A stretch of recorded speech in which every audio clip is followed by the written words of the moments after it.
Welcome to 60-Second Civics, the daily podcast of the Center for Civic Education. I'm Mark Gage. In the American colonies, the right to vote followed the British model. Only free adult males who owned a certain amount of property could vote. This was because it was assumed that only property owners, called freeholders, would have a strong enough interest in the well-being of their communities and enough financial independence to be free from manipulation. Connecticut's qualification might sound funny to modern Americans.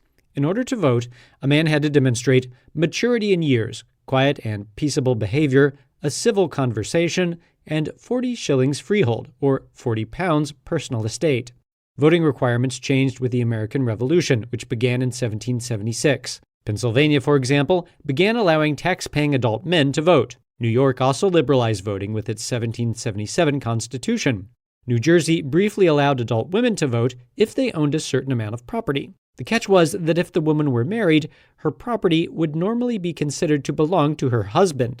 In any case, the law in New Jersey was changed in 1807 to exclude women. Roughly half of the newly independent states adhered to the earlier, more conservative suffrage practices. Nevertheless, it was easier for adult white men to qualify to vote in the United States than in Britain. That's all for today's podcast, 60 Second Civics, where civic education only takes a minute.